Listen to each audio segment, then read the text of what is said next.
Howl Living History Farm, and it's Saturday, November 2nd, and we're out making fodder shocks in the cornfield that is the source of our animal feed and also our cornmeal.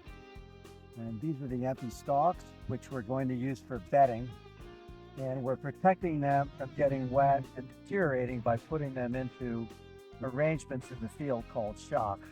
Kind of a teepee looking thing.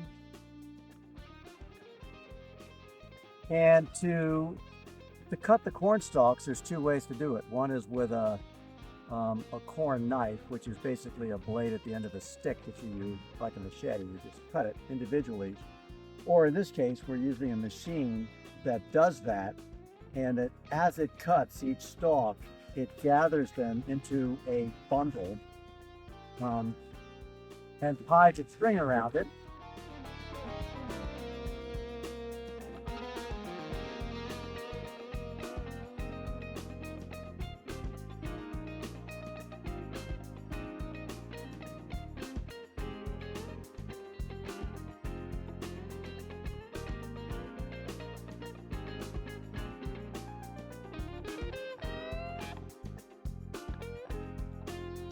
And then we take these bundles and we lean the bundles against each other into our shocks. And this will stay out here for as long as we want until it's time to make some more bedding, at which time we'll get the horses hooked to a wagon.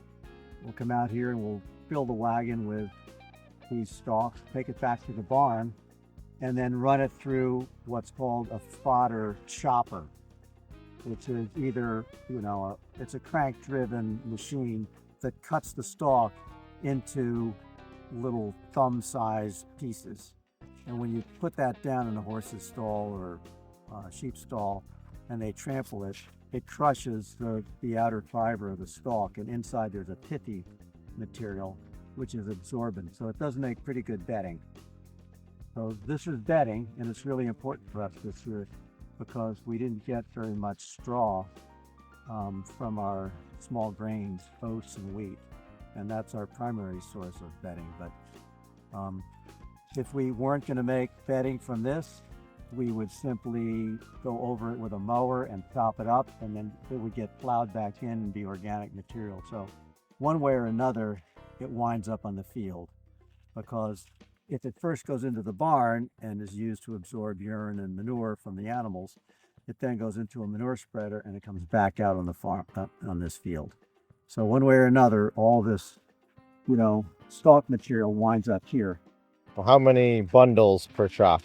We're using 8, and we start just by using pairs facing each other.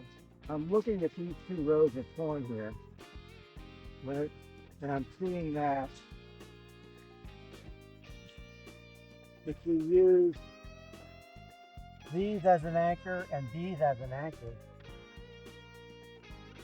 you'll have a nice base to start with.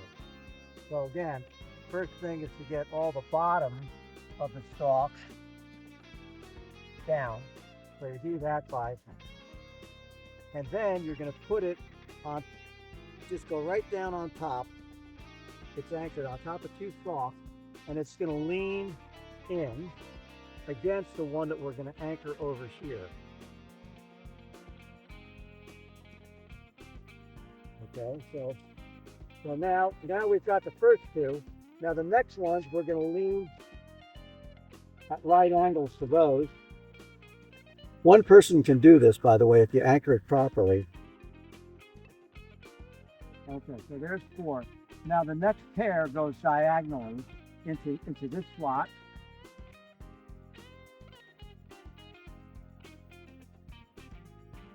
This one goes right in here where my elbow is. And now we get a tie. Does work on it? Real tight. And if we do this right, Grandma Moses and her pride will be very happy, because they can then paint plein air in a field that's been perfectly shocked. Directionally, even in both directions, and even diagonally. This one's not going to turn out quite that well, so there'll have to be some artistic license involved.